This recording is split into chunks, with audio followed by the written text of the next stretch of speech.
pause the discussion about mass save and Yep. their device. Sure thing. It's a long conversation. You can pick that up at the end if you like, or have a separate conversation about it. But if we don't keep on time tonight, we'll be here till 10 o'clock, and no one wants to do that. Absolutely. So let me just introduce the new characters on the call. We've got Jim Dawley. Jim, thank you. And in the blue corner here, we've got Joe Joseph. And then in the middle here, we've got my wife Diane. So, right, so welcome everyone.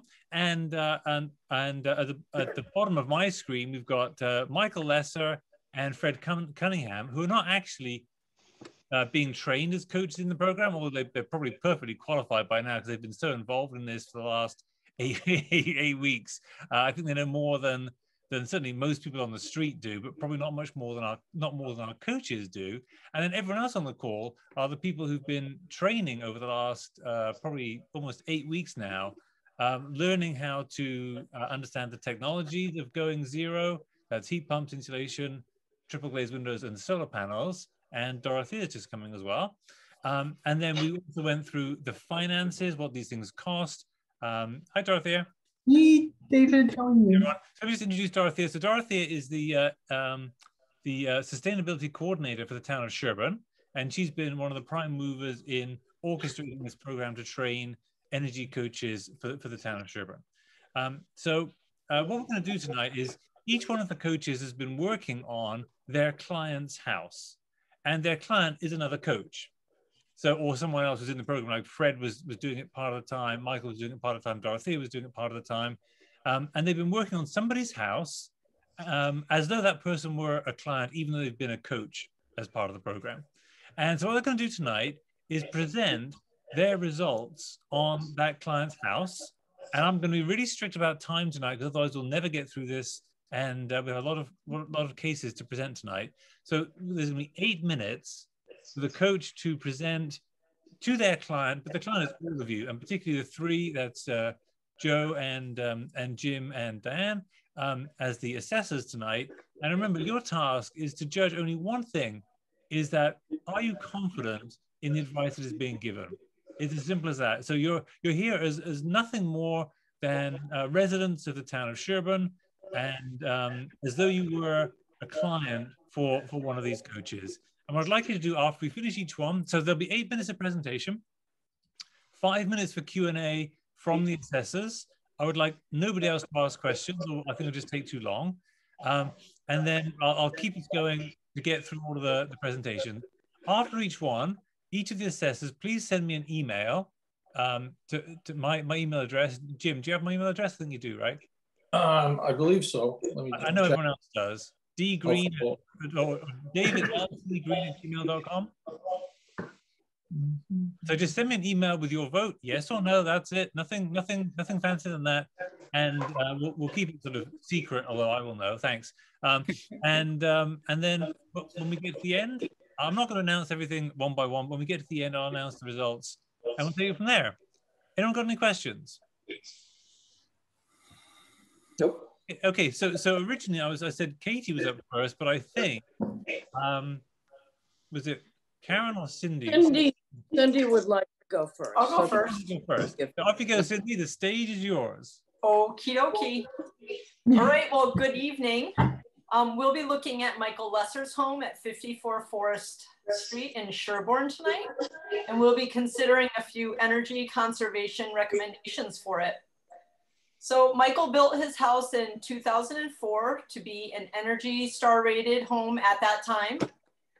From an insulation standpoint, Michael's home is 2x6 construction, giving him about 5.5-inch thickness of wet cellulose, which is roughly R20 in his walls. Michael also insulated the basement walls with a mixture of wet cellulose and 4 inches of cotton denim. As well, he put up 2 inches of rigid foam board, though the basement ceiling is not insulated. The attic has 11 inches of loose cellulose and is getting another 6 inches from Mass Save. Michael's water pipes and heating pipes are all insulated. Michael's 4,000 square foot home uses approximately 950 gallons of home heating oil, which is quite good given the size of his house. This is due to a variety of factors, including multiple zones, attention to insulation when building the house, and the temperature he likes to keep his house. Michael's windows, installed in 2004, are double glazed with low E and they're argon filled. Michael reports that his windows are an R3 insulation factor.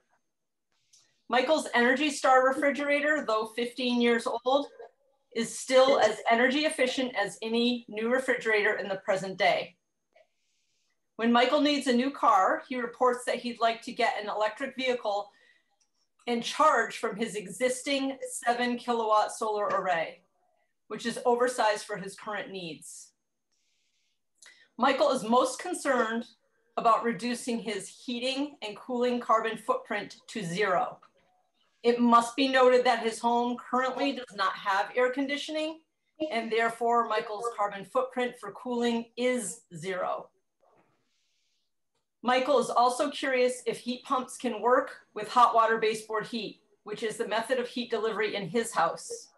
Additionally, Michael is interested in getting a solar battery to act as a generator during power outages. Recommendations. Here are my recommendations to lower the lesser home carbon footprint. Draft seal and further insulate the attic with additional cellulose. Michael reports that Mass Save has audited and agreed to an additional 6 inches of cellulose under their program. The financials from Zero Carbon LLC support Michael insulating the attic another 8 inches in addition to the 6 inches from Mass Save, and the basement ceiling with 12 inches of insulation. This would achieve a savings of $2,160 per year. The net present value after tax would be $42,212, and the internal rate of return would be 68%. The payback period on this would be 2 years. This makes it a very good financial investment for Michael. There is some question as to whether the additional 8 inches of insulation, which I roughed out at R24, that Michael would have to pay for out of his pocket, out of his own pocket, is worth the incremental R value. Unless air conditioning is wanted, Michael does not have air conditioning right now. Heat pumps do not make sense financially, even if using self-generated electricity. The net present value and the internal rate of return are both negative. In addition, the payback period on this would be 25 years. However, if money is not an object, heat pumps can be powered off the current solar array. And to answer Michael's question as to whether he can use heat pumps with baseboard hot water, heat pumps pair nicely with his current system. Though the financials are negative, the good feeling, knowing he's doing the right thing by the environment to eliminate fossil fuels, is priceless.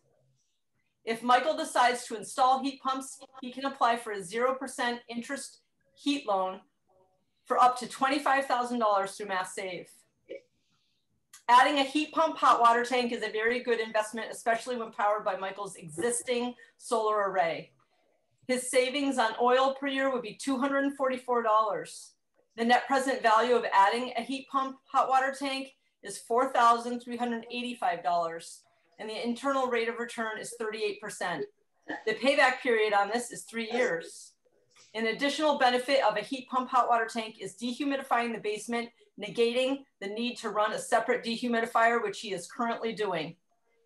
Here again, Michael can apply for a 0% interest heat loan for up to $25,000. Changing out Michael's double glazed low E argon filled windows with triple glazed windows is not a wise financial investment at this time. The financials just don't support it.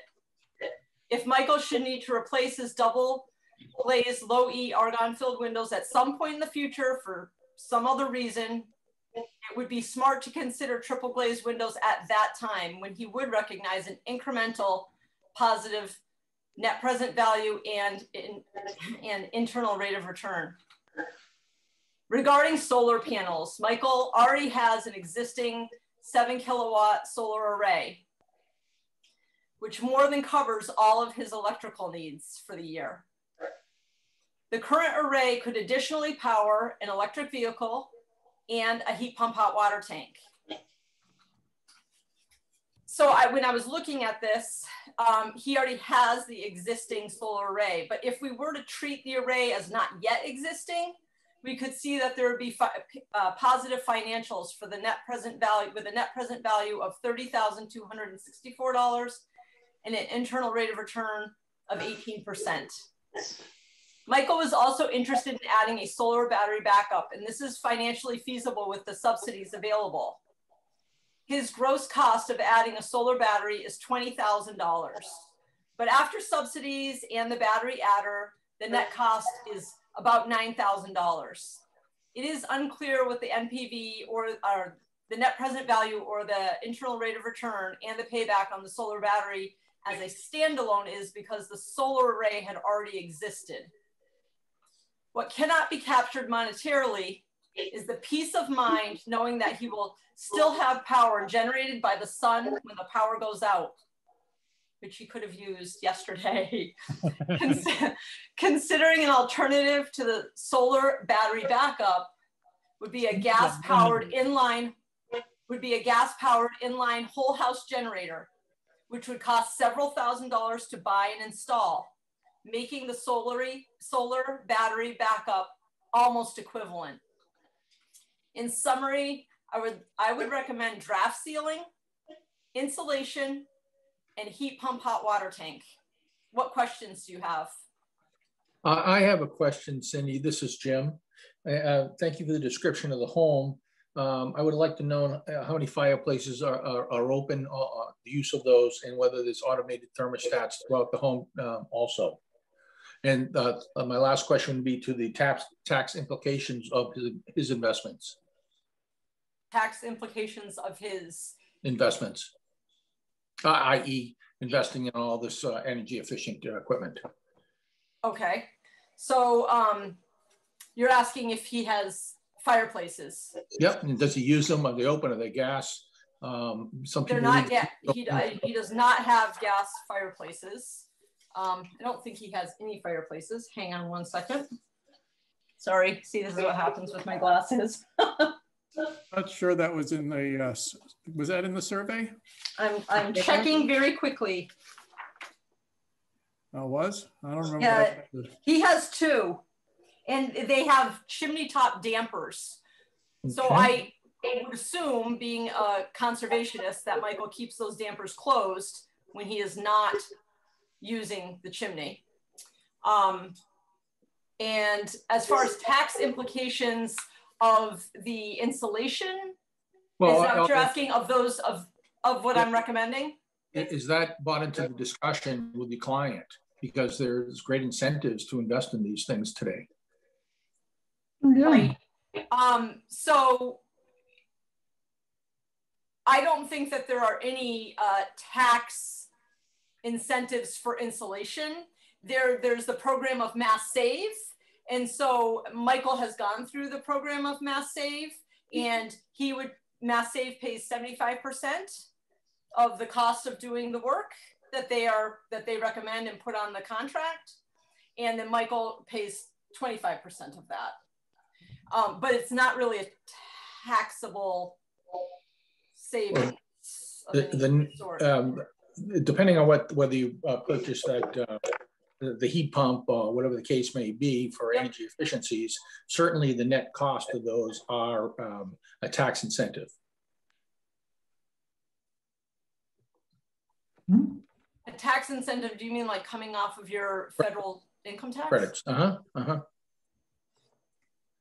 So it's a general question. I guess I'll probably ask that of everyone who doesn't bring it up, but I think that's... So I do know from our own tax accountant, I can just speak to this from what I know personally, that question is asked. You know, if you did any energy efficiency updates to your home, and and they account for that. Now, I don't know specifically how that works, because I think that ties into whatever Well, your income is, whatever your own personal revenue. Right. Let me ask from a different perspective. Wouldn't it be add to the marketing advantage to implicate, at least there are tax savings or credits involved here? Yes, there are some kind of tax advantages to it. Good. On your federal income and possibly even state income. Mm-hmm. Okay. And you had a third question, I think. Yeah, let's move on to either Diane's question or Lou's question. I don't have time to get through them. Go another couple of minutes. I got to keep it moving.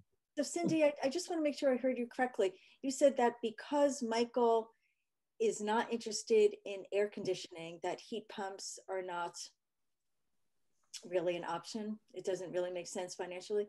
Is that correct? Right. That's how the model worked out. So currently Michael does not have air conditioning.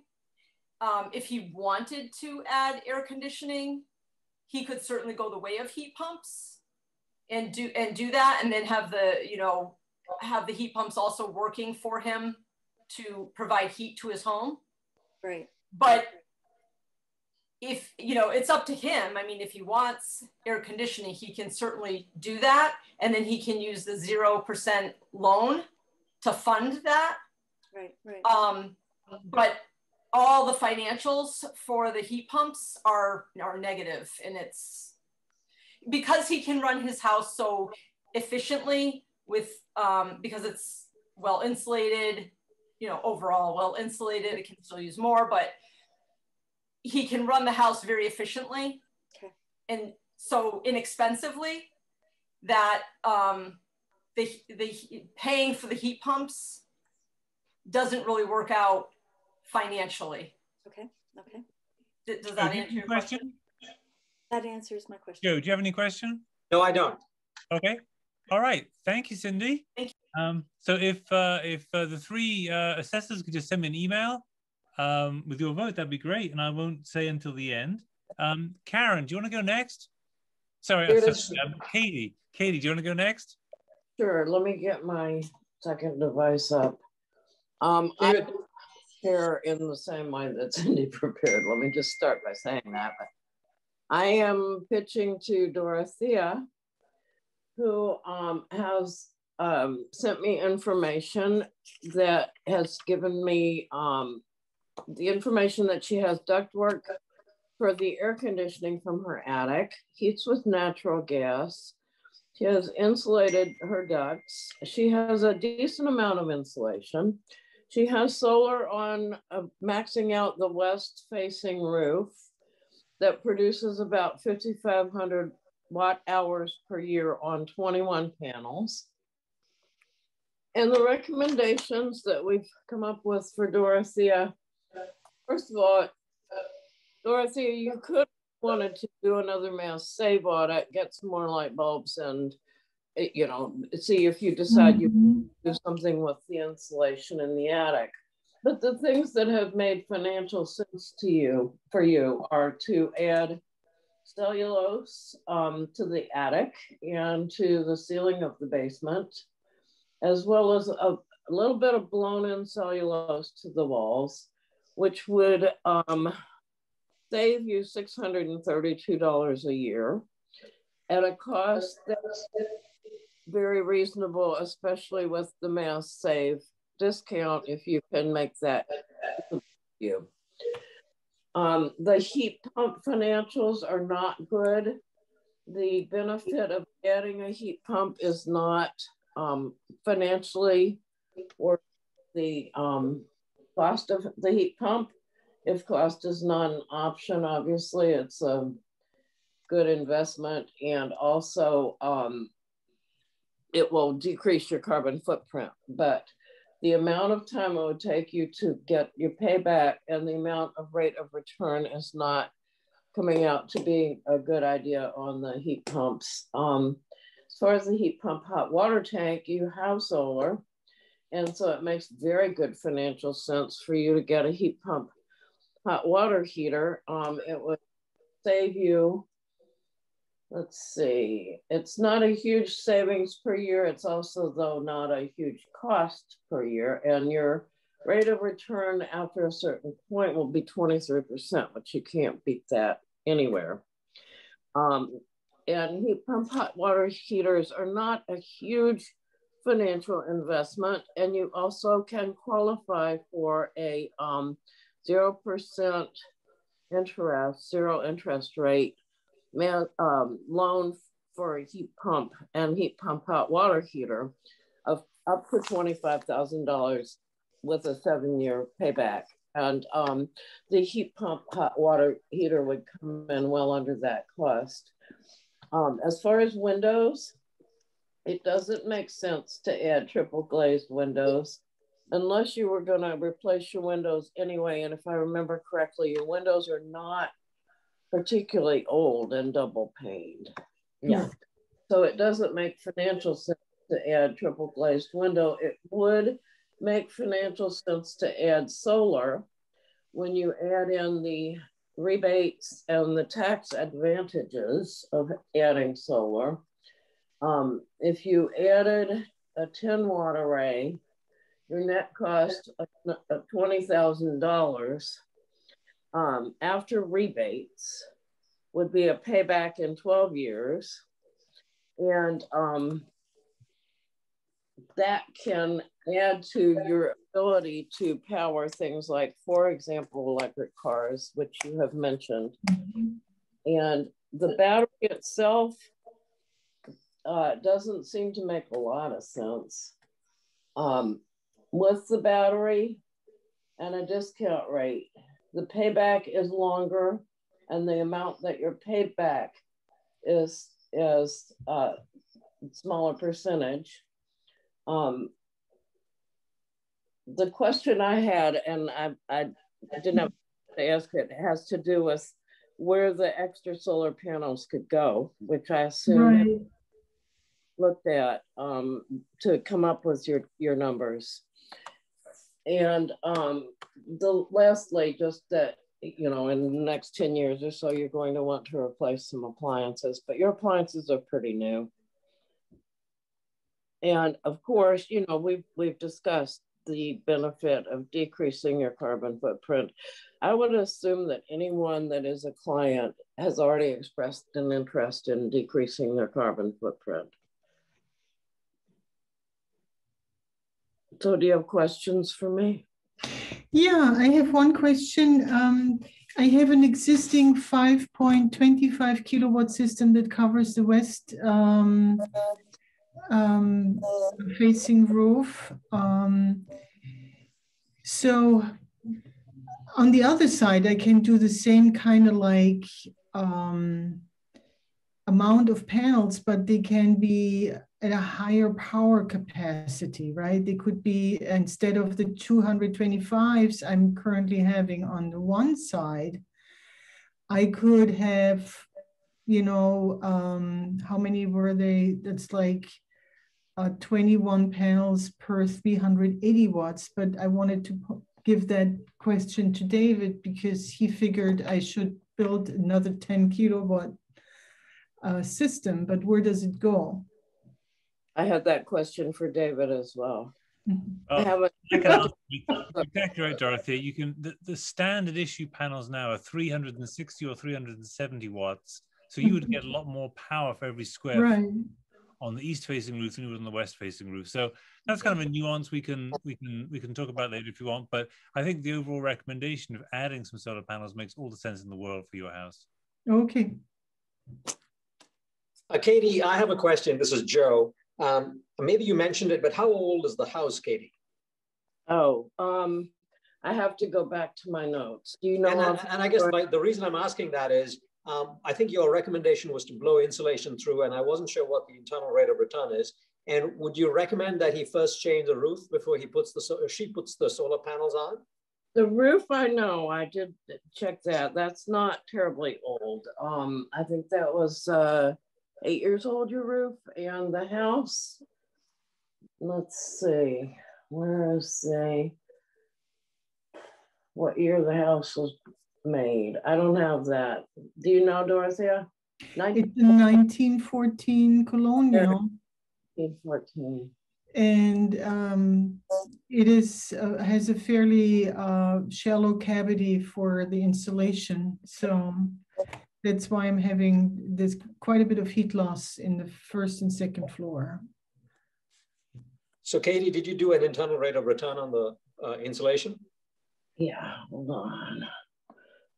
It came out positive. I just am on 2 devices. Hold up.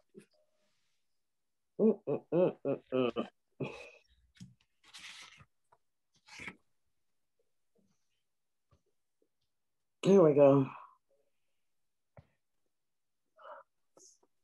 The IRR on the insulation is 40%, which is pretty good. Payback year is 3. Investment is only about $2,000. And I didn't do any of that. That was all David, by the way. You asked if I did it, but go ahead, take credit for it. No, I couldn't do that. But I'm happy to have the information. Katie, what was the return on investment for heat pumps? I know you said that it didn't make sense to do heat pumps. I'm just curious as to what the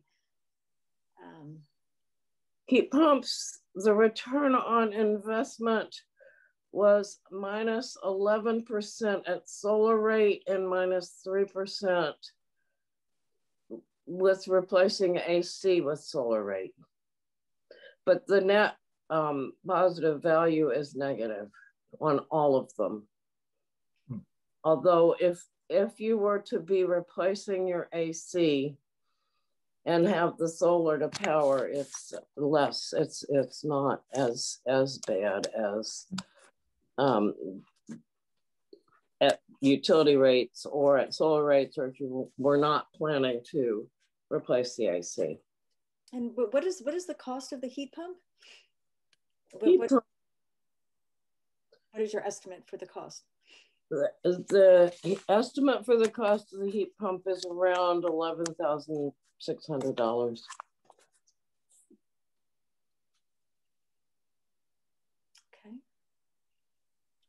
Okay, can I suggest we move on?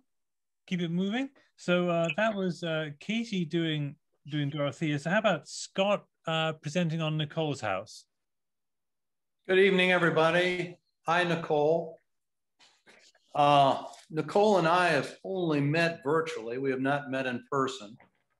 I have not seen her house. I don't know who else could be stakeholders in this, but someday I look forward to meeting her in person and meeting other stakeholders and seeing her house. So what I have is the survey that she filled out that provided me information about the vitals on her home. Her house was built in 1963. She has about 6 inches of fiberglass in the attic. I would suspect that a 1963 house has about maybe 3 inches of fiberglass in the walls. And her basement ceiling is finished, but I believe she has reason to believe there is no insulation between the basement and the first floor. She heats with oil, and she air conditions with a unit, an air handler that's in the attic.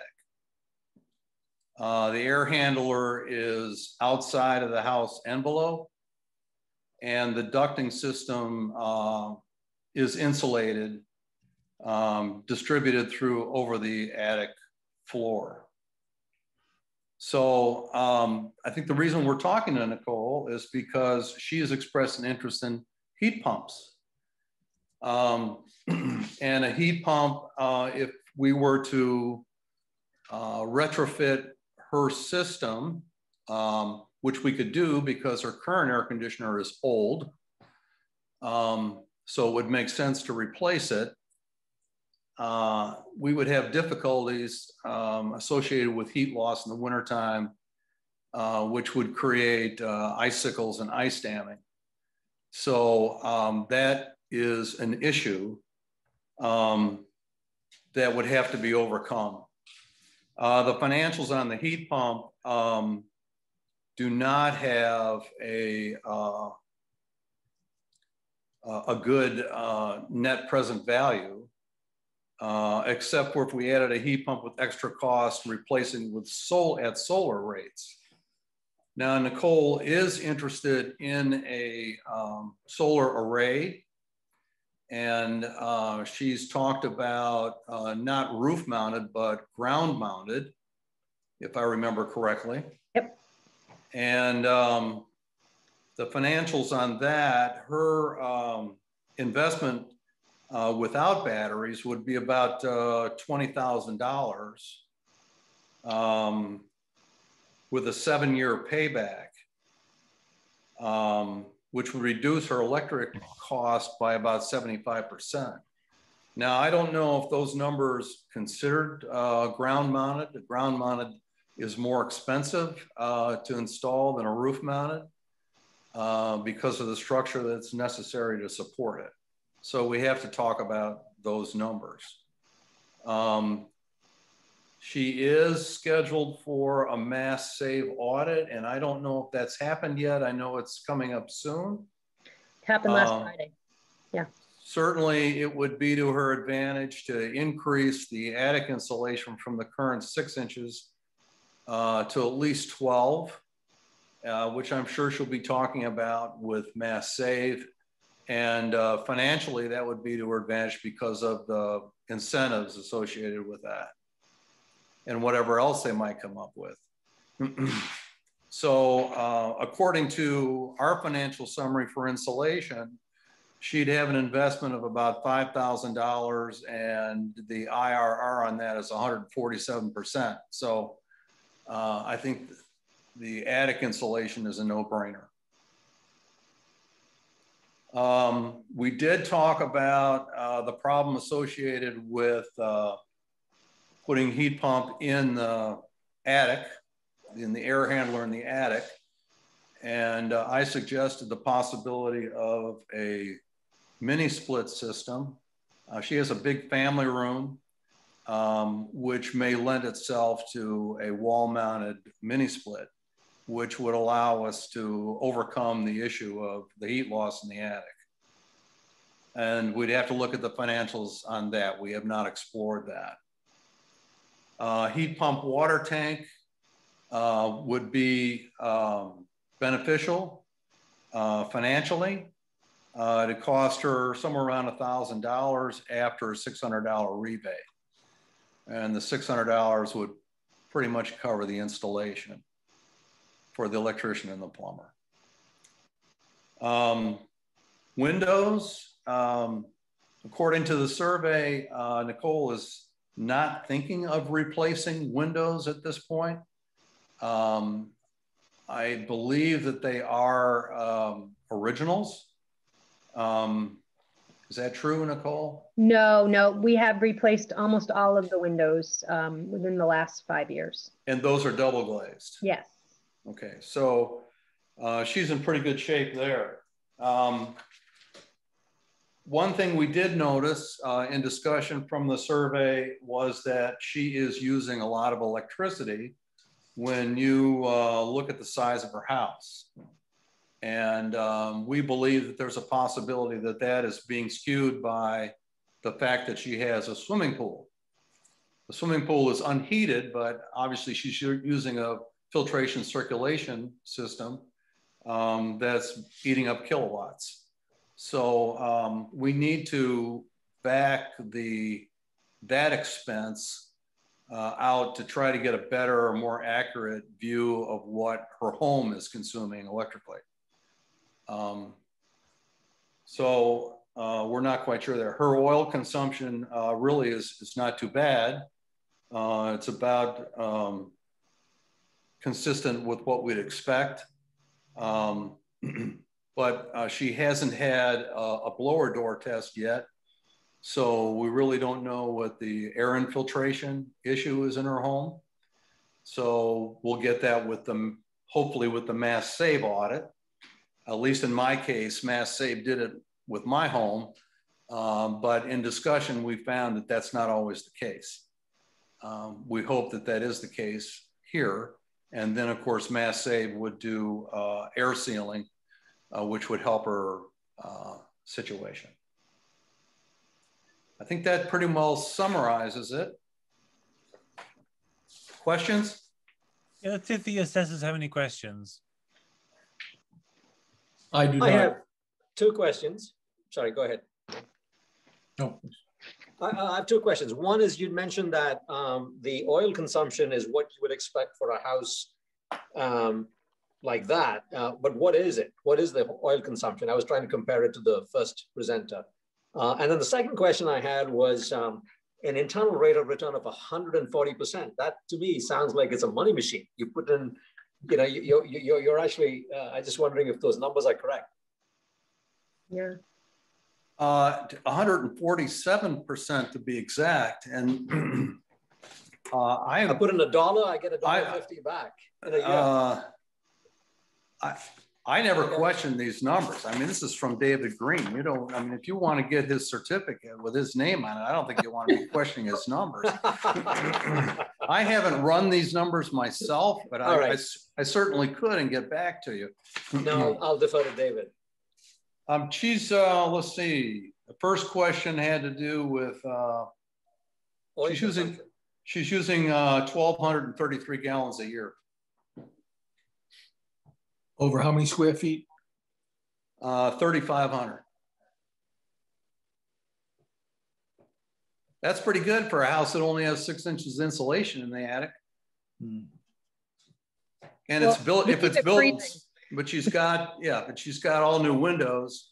Now, what air sealing has been done, I don't know. But as I say, we'll see what the blower door results are. God, I have a question. You said that the ceiling, the basement ceiling is not insulated. Are the walls in the basement insulated?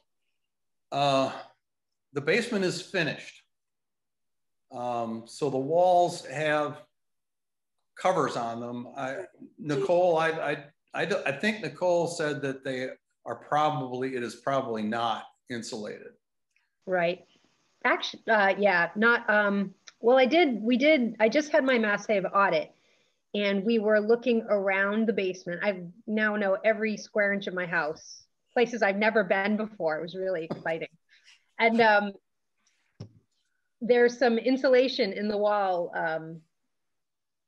downstairs on the outside wall. So there is a little bit of insulation there, but there's nothing in the ceiling. It has like a drop ceiling that has no insulation. It's just covering up the pipes.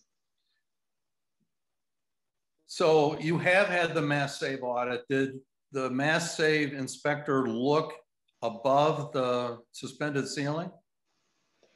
Yeah, we looked above that. There's no insulation there. And it's only about half of it has that drop ceiling. The other half is just open and not insulated. So it's not it's not a very pretty finished basement. I wouldn't even call it really finished.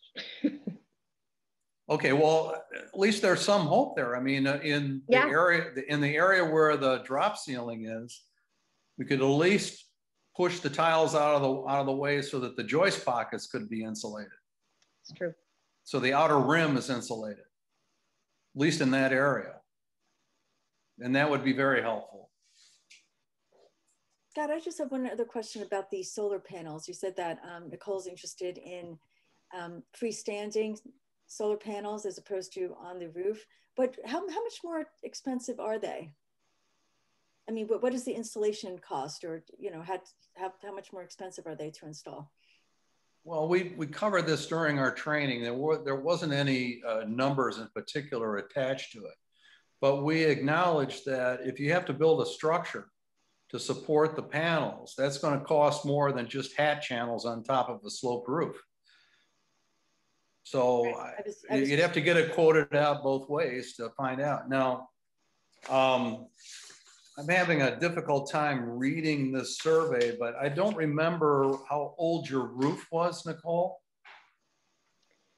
Is that fairly new? Parts of it have been done over, but parts of it have not ever since I've been there. So it's probably due to be done. And you're in favor of ground mounted versus roof mounted because of aesthetics, or yeah? Yeah. Okay. And my husband is it agrees. He doesn't aesthetically doesn't really like the look. And I think you're going to find that with a lot of people, because Scott and I, in our discussions, both of us and our spouses, weren't crazy about the aesthetics of it. I think that's why we had the discussion about other stakeholders. You could do a lot of work, and then the husband or the wife comes in and changes the plan. Okay, let me suggest we stop there, and we're just going to switch over now because Nicole is the coach for Scott. So we're just going to switch places and have Nicole present her plan for Scott. Thank you. Okay, great. First off, let me just say Scott has been a great client. He's incredibly interested in sustainability and how things work and how things can be made more efficiently. He's taught me a lot right off the bat, and he's done a lot in his home already. So as you'll see as we go along through here, he's already very efficient in his home energy use. He moved here in 2018, and I call him Mr. Fix-It, because if you look on his survey, it says, "Who is your electrician?" He said, "Me." He said, "Who will fix your furnace if there's a problem?" "Me." so he knows what he's doing, and he's a repair contract for all of that. He completed a Mass Save audit in recent years. Well, he moved here in 2018. You had an audit, I do believe, already. Yes. Scott. And his home was built in 1963, like mine. So I can see some similarities there. It's a ranch style, and living spaces on the main floor. We discussed previously how he may wish to renovate and put heat into the basement level in the future, as he has grandchildren nearby, and he might want to use more space. So that becomes a factor when we talk about options.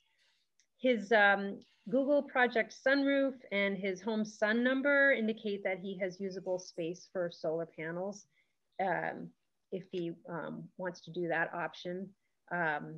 One of David's recommendations is that, and I think this could be for anybody, if you have trees around your property, that if they're trimmed back, that often can help improve your potential for solar energy panels.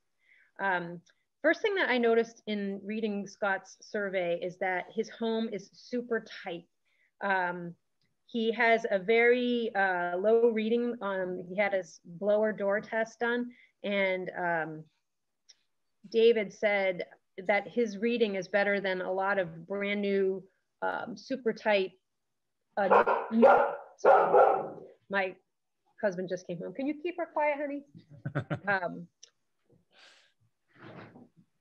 So that his reading is even better than new builds. So he's got a very efficient home. Also, whenever he's done any construction projects on his home, like doing some work on interior walls, he made sure that they were insulated. So his house is already very, very well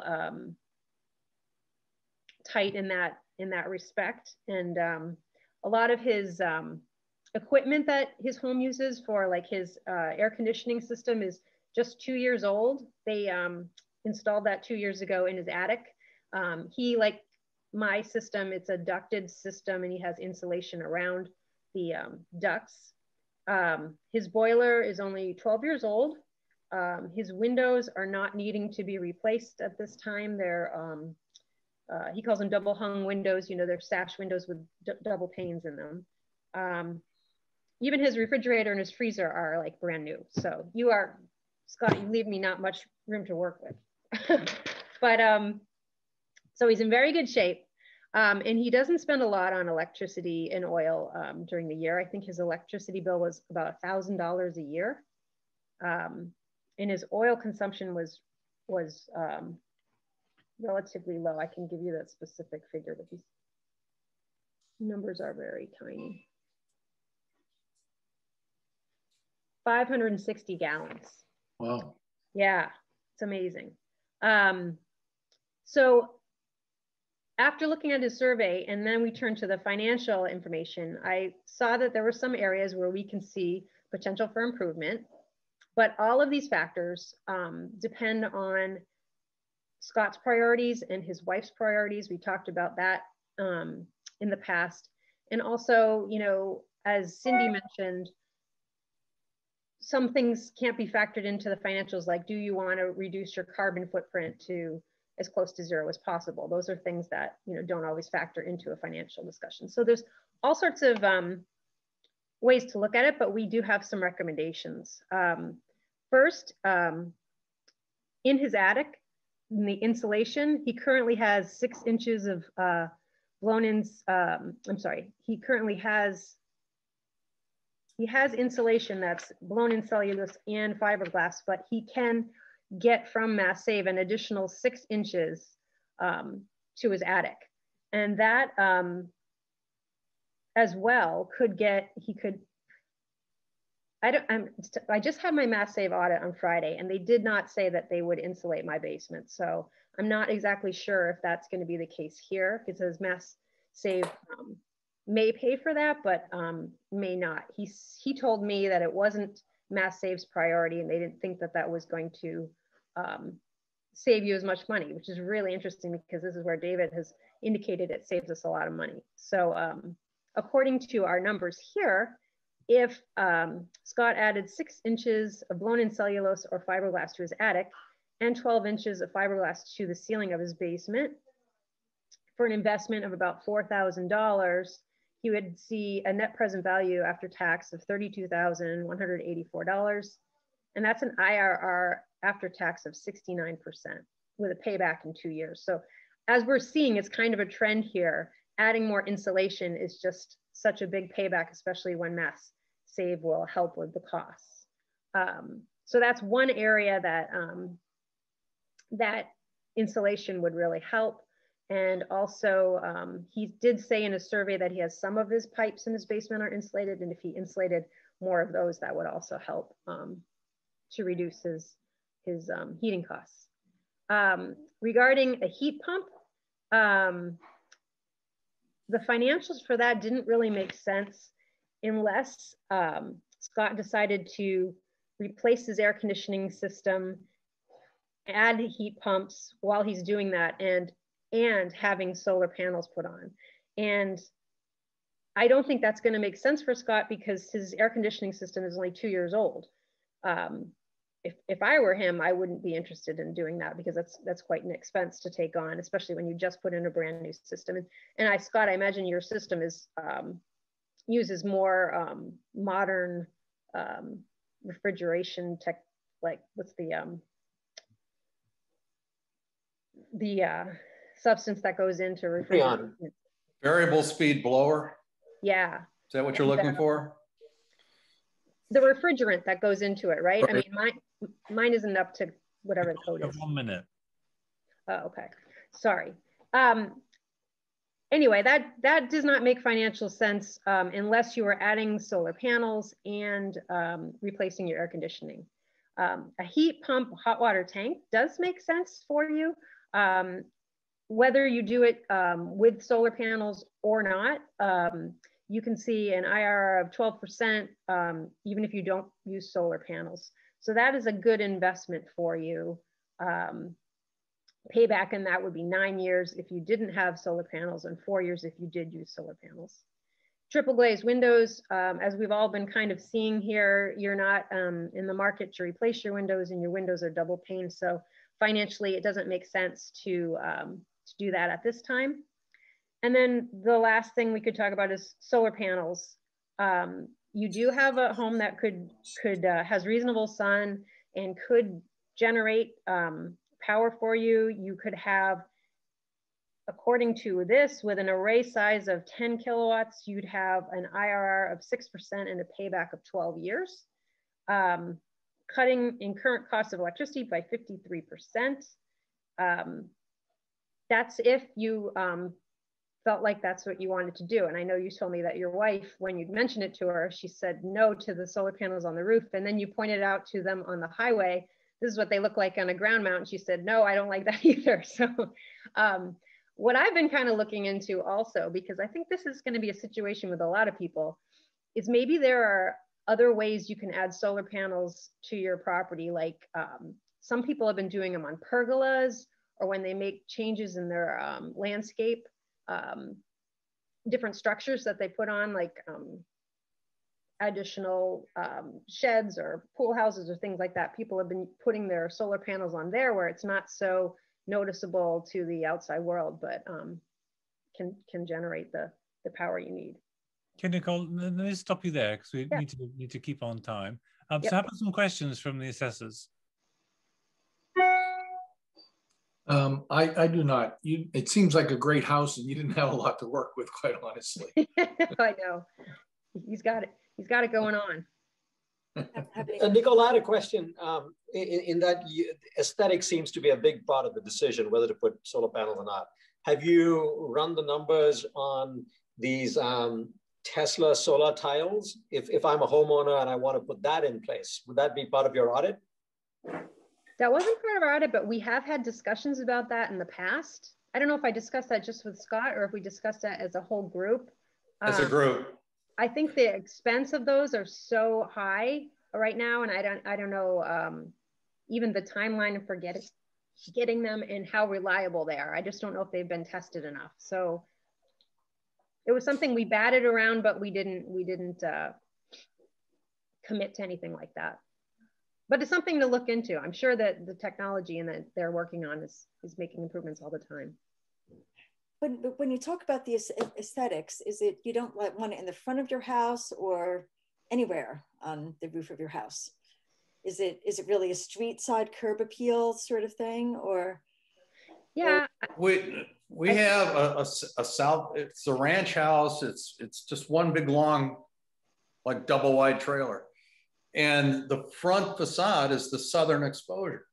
Mm-hmm. So if you're looking at it from the standpoint of curb appeal, I mean, if it could go on the back of the house, if that was the back of the house was south facing, I think we'd pull the trigger on that. But the south side is the visible side.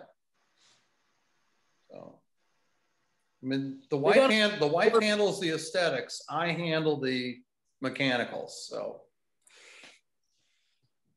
Nicole, I just had. I'm sorry. Go ahead. No, I don't have any other questions. So, Nicole, I wasn't quite clear. What was your final recommendation? Do you have 1, 2 recommendations? Because the house seems to be in pretty good shape. Yeah, she had 2 recommendations. One of them is heat pump, water heater. To hear from Nicole. Well, okay. Yeah, got it. No, the heat pump hot water tank makes financial sense, and also adding more insulation.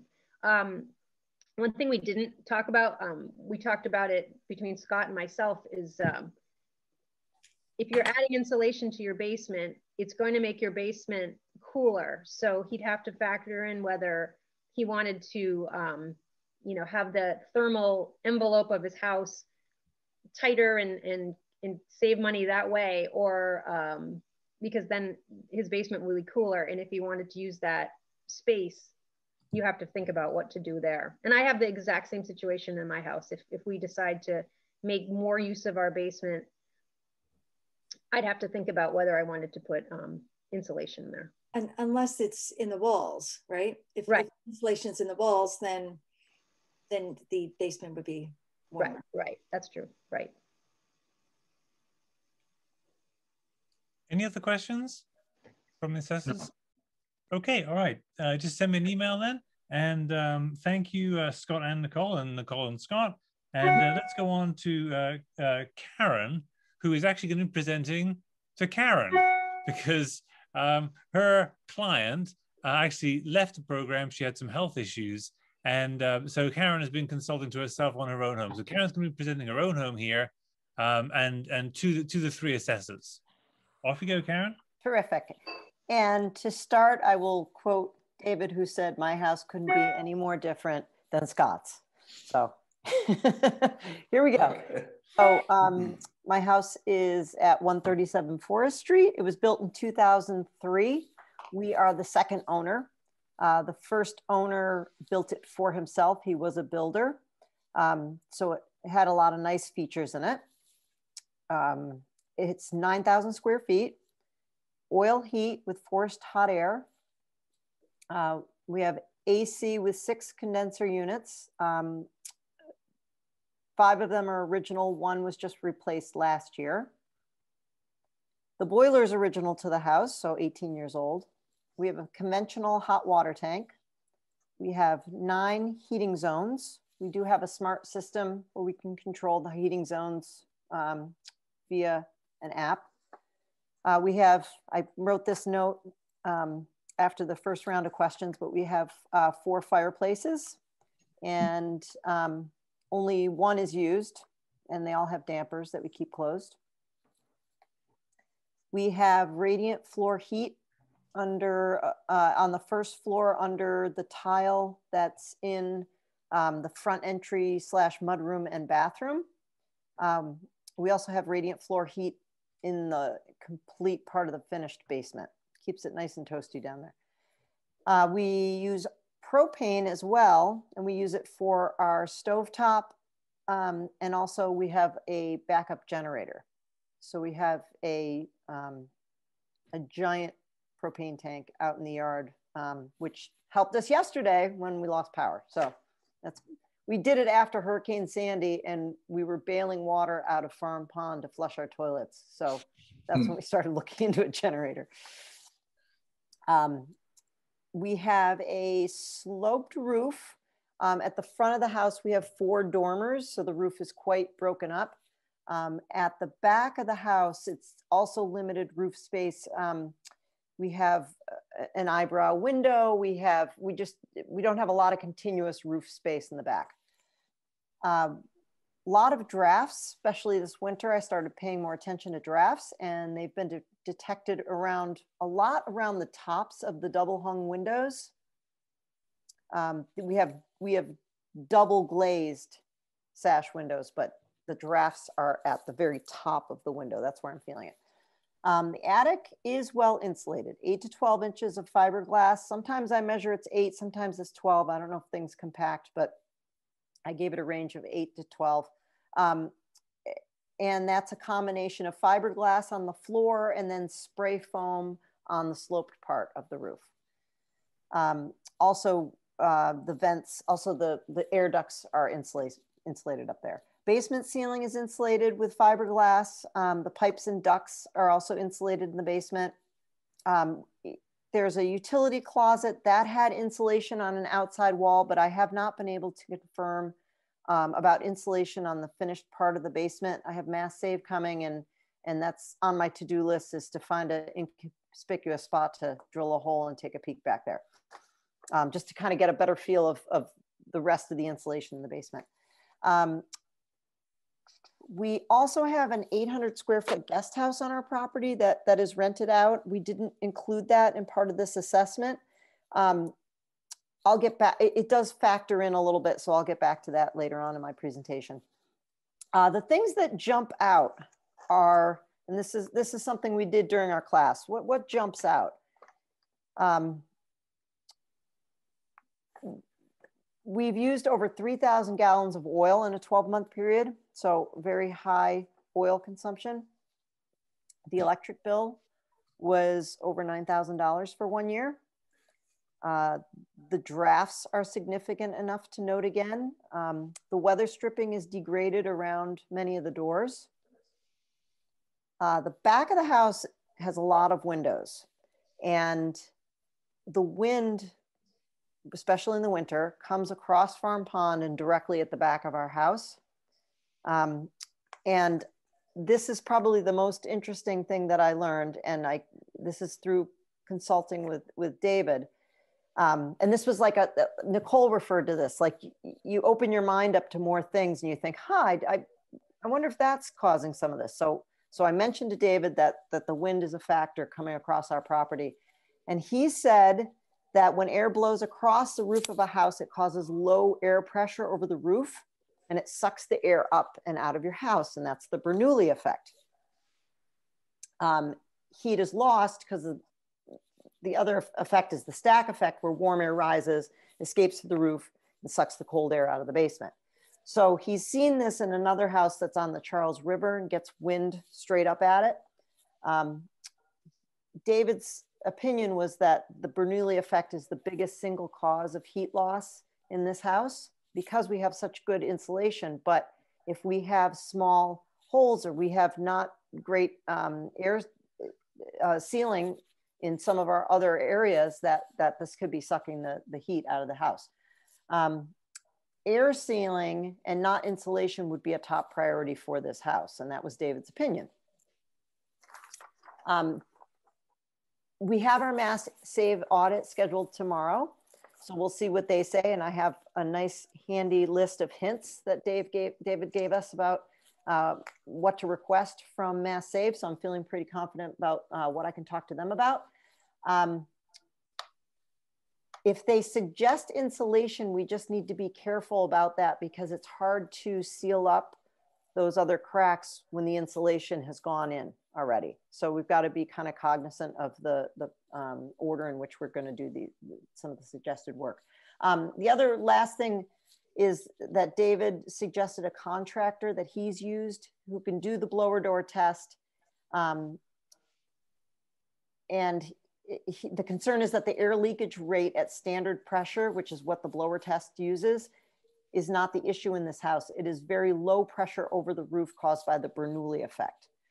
So sealing the drafts would have a huge effect on not only our energy bills, but our carbon footprint. And so I'm very thankful that David has a contractor that I can reach out to for that, that part of it. So going to the financial model, adding insulation to the attic and the basement, adding additional insulation. So that would be 6 inches of blown in cellulose or fiberglass to the attic and 12 inches to the ceiling, fiberglass to the ceiling of the basement.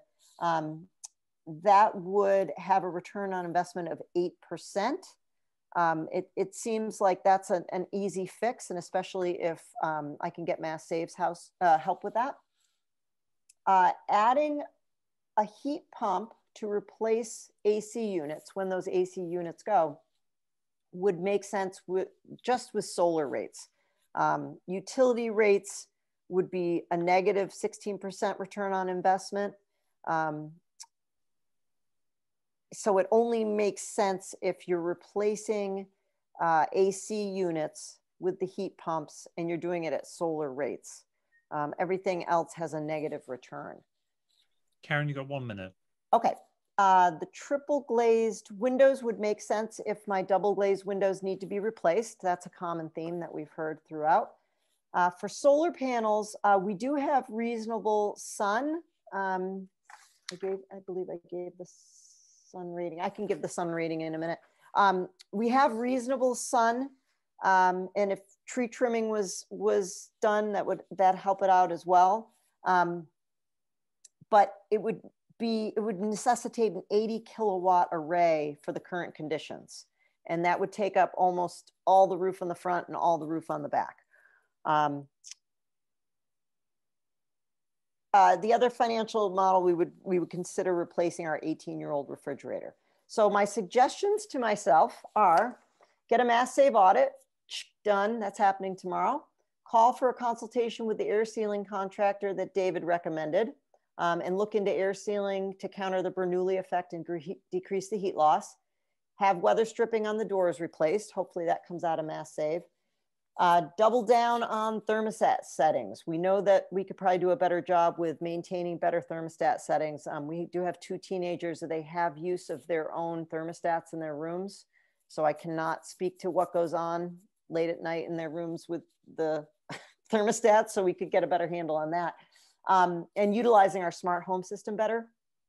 The thing going back to the guest house is I'd like to look into getting a separate electric meter for the guest house. They're on we're all on 1 meter. So I have no way of differentiating usage over there from usage at our house. And lastly, I would revisit the heat pump and the solar, putting in solar on the house after the air sealing is done, and what we see from improvement in that. Thank you. All right, assessors, questions, please. Karen, I'm not sure how the air, you talked about the sealing, air sealing. How is that done?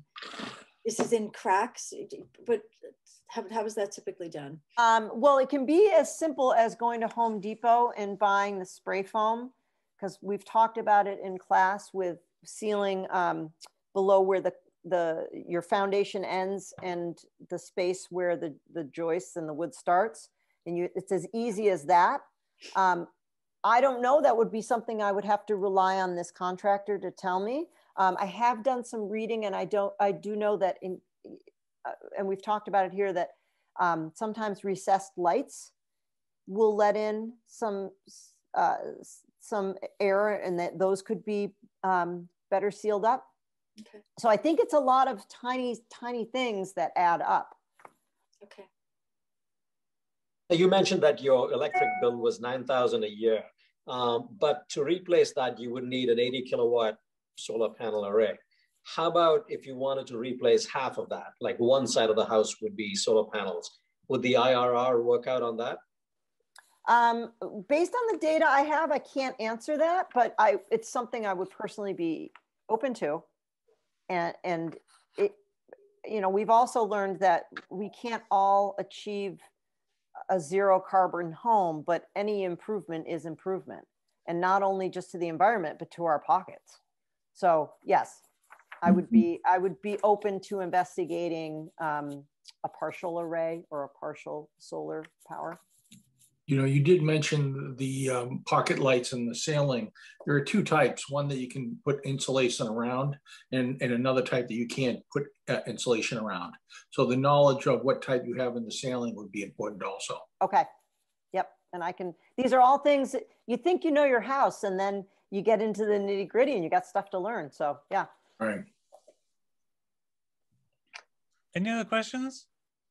I would like to know, what is the payback period or the cost benefit or payback period on the 80 kilowatt system that David figured out? How long would it take you to pay that off, Karen? That's a 15-year payback. Mm-hmm. And it would, let's see. Yeah, it would be a gross installation cost, the array only, of $214,000. Yeah. It's a steep number, but at the same time, I think, half of the, capacity would be a big step forward if you plan to keep that house, definitely. Yep. Yeah, that's a good suggestion. Thank you. Yeah.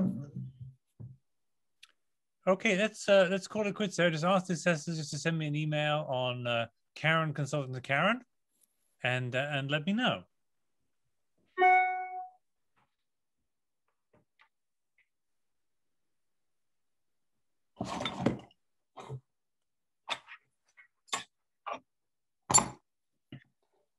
Nicole, how long was your mass save appointment?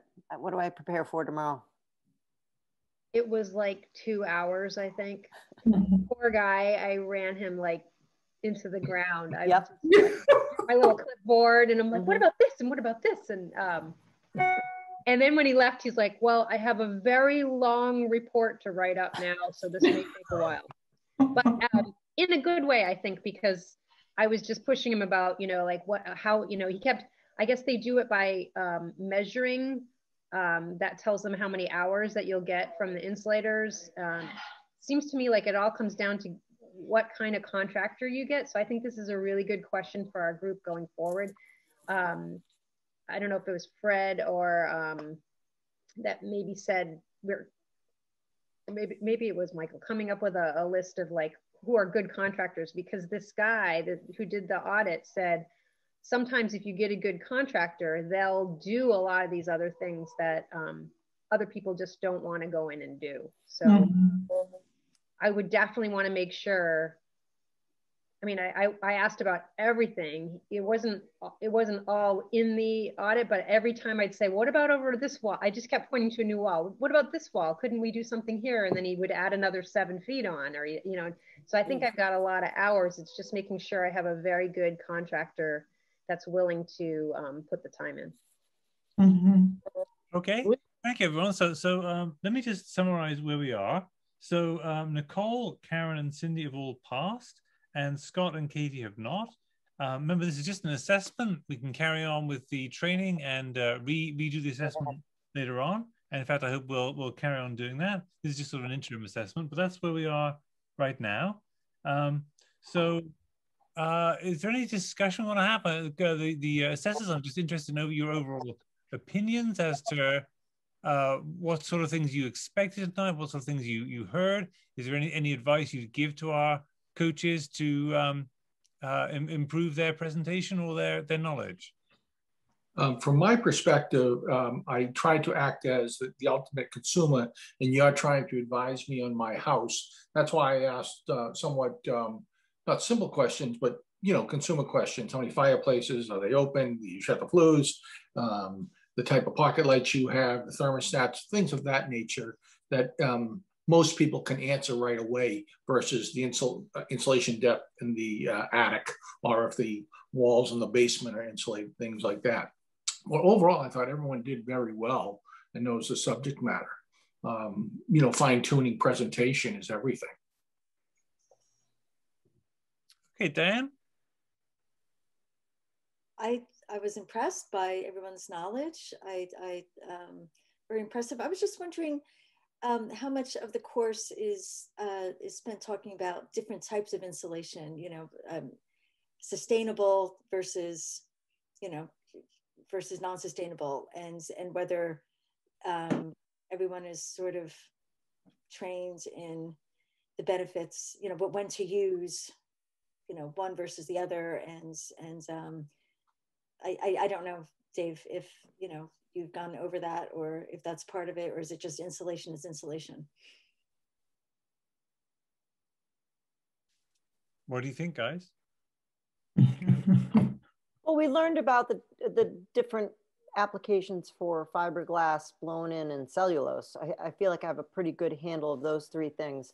I don't know the differences of the blown in or the cellulose, if there's different environmental impacts or that sort of thing. So a yes and a no answer. How's that?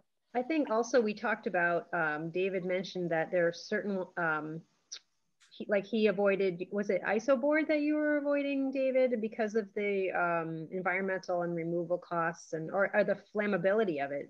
The spray foam. Yeah. Because of how it burns. Those were some things I took notes down on, and when I'll be pursuing that kind of stuff, I'll do more research onto those kinds of things. But yeah, they're different ways of doing it. I think David mentioned, is it rock wool? Is that what it's called, David? Rock wool insulation that you like? And you like that because it doesn't burn. If the house were to catch fire, it doesn't burn. Yeah, that's exactly right. I think Nicole's summary is pretty good.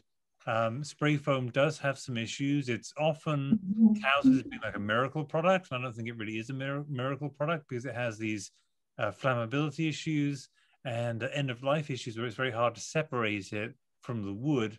Wood can obviously be recycled, even reused, but spray foam cannot, because it's glued in. Whereas if you have something like dense packed cellulose or fiberglass, it's easy to separate them.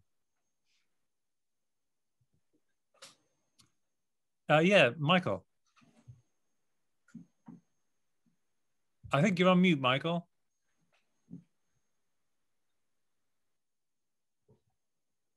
A general comment about the way numbers are presented in terms of working from the results that David gives for internal rate of return, net present value. I think what's important to communicate is that this is all very approximate. And I think that it would behoove all of us in presenting that it's it's much more approximate, that nobody reads the last 2 digits. It's like, it's the kind of thing where something might cost, you might round it off to the nearest 1,000, or the return rate is not 147%. It's over 100% in cases like that, that I think we need to maybe do a little work. Maybe it's worth at some point to add in just if you look at the numbers, how you would actually present those results. I didn't bring that up when we were actually doing it, but I would probably learn how to just eyeball and round off the numbers and even the payback periods. For example, like the 25-year payback period was really just in this case that there was no payback in time. That was actually a maxed number. And so that we have to be much more loose and approximate about what those numbers mean. And it could be almost presented as a range, like something could cost $8,000 to $10,000 or something like that. And it might pay it back in sort of, I don't know, 5 to 7 years. I don't know. There's some way that we need to think about, given the fact that these costs are very approximate, and so you should never think in that. You should never use that last digit. It's only like, if anybody ever learned significant digits in school, it's really only got like one or two real numbers to it. But that's a thing to go over that at some point. Yes, I concur with that. Even though the numbers are often calculated to 3 or 4 digits, it's really the first 1 or 2. You know, it's about $1,000 of investment. It's about a 10% return or 50% return. It's going to pay back in 2 years or 10 years. I think that's all you can really be confident of. And then those numbers help you to prioritize which things make most sense for a client. The ones with the shortest payback period should go first. We could even tell David to change his spreadsheet model so that it does all the automatic rounding off to the nearest 100 or something like that, so people don't get fooled. It's a problem I find in my work in general. That I can do that too.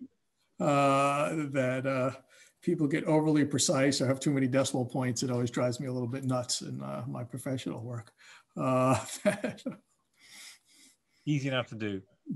Okay, I think we're done with all the work. I just had a couple of comments, David. So just to pick up on what Michael just said, when you're talking about rates of return or internal rates of return north of 20%, it doesn't matter whether you're very precise or not. I mean, the hurdle rate is around 7 or 8%. So once you're talking about 20% or 40% or 50%, the project is incredibly attractive no matter what. So yes to ranges and yes to estimates, but I think it's critical to put that in context to a person who might not be, I don't want to use the word financial literacy, but what does 20% mean? I mean, it has to be in comparison to an alternative investment, which is usually around 7 or 8% of the stock market. So if you're lucky to get that. So I would say, this is a very good investment once you're north of 20%. The other thing I would say is that as a homeowner, considering a project like this, I'm trying to balance doing good with the cost of doing good. And so I think the numbers are absolutely critical, because if the internal rate of return is 7% or it takes a 25-year payback period, I'm not sure I'm really interested unless I really, really want to do good. And then now I have a cost to my doing good. But I think owning the numbers and saying, I'm really confident in these numbers. Admittedly, it's a range, but I know what inputs went into that calculation, I think is critical in building confidence with the customer. Because I'm going to be relying on you presenting these numbers to me, because I don't know how these numbers are calculated. I have no idea how to calculate these numbers myself. And so I'm going to trust you. So I think those numbers are critical in evaluating whether this is a project I want to go ahead and do. And I think it was also very useful when you said, I wouldn't recommend doing that. That also builds confidence in me, that you're not, trying to ram things down my throat that might not pay off, but might pay off for you. So I think that built a lot of credibility from my point of view as a customer. I think we have a serious solar issue about the appearance of solar panels. We've got to change the mindset of people from they're ugly to I'm proud to have them. I believe, I mean, I love my solar panels and they look like roof. They shine a little bit, but you know, I think there needs to be a PR campaign to try to get solar to be beautiful. I agree 100%. And that's why I'm here. I have to say, I was at a Tesla show and happened to be looking at their solar panels and their tiles. And he claimed, and I have no way of verifying this, that the insulation cost was $1 cheaper per square foot than the traditional solar panels plus roof. So in other words, if you're going to be doing a roof, you might as well do it with their panels because their tiles, because it works out to $1 cheaper per square foot. That's what he told me. I don't know if that's true or not. Oh yeah, I've seen that analysis online where if you're doing a whole new roof, right? That basically it could be well, I saw it where it was sort of somewhat comparably costed, but again, depends on how the analysis was done. But yeah, the appearance. I mean, those are probably a little shiny too. But right, as Katie said, it's that issue even on my house where I was a little taken aback when I first saw it. I was like, man, this isn't quite, it's not as low profile as I thought it would be. I don't think I was prepared. We were a little, it's tricky, but right. It almost has to be sort of like a badge of honor in a sense that this is part of how if we're going to have these large, if we're going to consume energy, this is the price you have to pay. It's sort of like the idea of like, oh, I wouldn't eat meat if you saw the animal slaughtered. It's like, if you're going to use energy, it's like, then this is what it means. It's in your backyard now. Think of it like bling. What's that? Think of it like bling for your house. Sparkles it up and it has a good social value as well. And it makes my roof last longer. Yeah, so just so everyone knows, there are large-scale academic studies that show that houses with solar panels sell for more, between 4 and 7% more, than comparable houses without solar panels. So regardless of, I won't say regardless, but I mean, your aesthetics are your aesthetics. If you like it, you like it. If you don't like it, no one's going to convince you to like it because the IRR is 10% or 5%. If you don't like it, you don't like it. But the facts are that in the marketplace, solar panels increase the value of houses, not decrease them. Yeah, man, I don't know if more houses had them, whether people's aesthetic would just change. I mean, I don't think people's aesthetic are fixed. It's part of the fact that it's something new. It's like and whether over time, as more houses have them, then people can change their mind, and we'll see what Scott's wife thinks. If she saw them on every house or something like that. But it's tricky. Now, all of you are experts in this field, and I know nothing about it, but do you, in your presentation, explain what a heat pump is and how it works? Or do you assume the homeowner knows what a heat pump is? I don't think most homeowners know what a heat pump is. I have no idea what a heat pump is. We answer the questions the homeowner has about what we're presenting to them. And my feeling is, you know, you meet the person, find out what they're interested in, present the idea of the Fab Four, explain what those things are and what they mean, and say that you'll be able to crunch numbers for them, you know, after getting some more information. That comes back to an issue of how you present when you're actually doing the coaching. It's how we present, like the way you presented it tonight. Some of you, it was like, this is from David, this is from David. And whether we have to find a different way to present the fact that we're doing this analysis sort of as a group, or it's coming out of sort of like an energy coaching program, and that some model work is being done, whether David wants his name used per se versus the fact that we're having somebody do some of the model analysis, and so that you could say it's approximate, I can go back and check on some numbers, but that it isn't sort of, this is what David told me, or this is what he told me. We have to think of a slightly, a more polished not a polished, but just a different way of presenting the fact that we've done this approximate analysis, and that this will hopefully guide you when you deal with contractors and where to go in your next steps. that we have to drop that kind of pinning it back is a presentational issue that needs to be dealt with. That was one of the points I gave David as feedback, because I have no idea who David is. I'm talking to you as a consultant. And so I expect you to be the expert and know the answers and take ownership for the answers. Or know where you don't know. That's not what we've been told. Yeah, no, what we've been told is that we have support that we can go back to get these answers. Right. I think we're not being packaged as some kind of financial expert. No, I agree that I don't think it's a matter of saying, right. I would probably change a little of that, of the saying of that, right. It's a matter of saying you're relying on some other help from other people, but it's sort of but I don't have to say this person told me that, as opposed to this is what some results show. And that, right, you can go back and say, if there's questions, you can go back and consult the group, so to speak, and talk of it. It's just a matter of somewhat impersonalizing it, but right, I don't think you can say that you know this stuff per se, as opposed to you getting help on parts of it, and you're brainstorming with the person.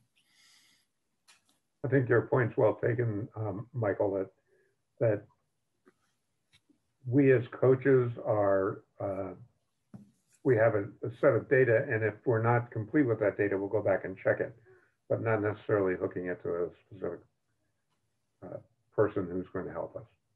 We're just coaches with other coaches, all helping each other. Right, and when they start getting bids from other people and they say, wow, what's going on here? We're around to sort of still consider the fact that, okay, well, that cost seems high or that seems low, that I think part of our role would be to sort of see what happens when they actually try to implement these things. And then we can and to the extent that they might come back with different things, say, wow, I guess that turned out to be different. For what reason? Let's go figure out why it's so different. And maybe we could figure it out, or maybe it's just the costs are some contractors too high or not. But there's going to be some interesting, probably surprises when somebody actually goes out to bid for some of these things, when certain things weren't maybe captured fully. And we just have to warn people for that and be prepared ourselves for the fact that you'll have to see how it actually turns out in the end when people go out to bid and deal with contractors. Okay, let me draw the evening to a close. It's already 9 o'clock. I would like at some point, not tonight, to have a conversation with everyone in the program, not with the assessors being here, to talk about how we can revise the program and improve it, given this kind of feedback, for the next generation of coaches. There's another, at least 5 or 6 already signed up, and there could be as many as 10 once we start advertising for it for the next generation. Obviously, I want to improve the program, make it more relevant, make it better for you as coaches, better for the clients as well. But let's do that offline at another follow-up event. But other than that, I want to thank our assessors really for being with us tonight. They've all volunteered their time to be here, just like you've all volunteered your time to be part of the program. No one's getting paid for any of this. I'm not getting paid for this. None of the coaches are getting paid. None of the assessors are getting paid. So we're all just doing this to help other people in our town and our neighborhood to cut their carbon footprint and save money by doing so. So thank you all tonight. And I'll follow up by email later on. Thank you, everyone. Thank you. Good job.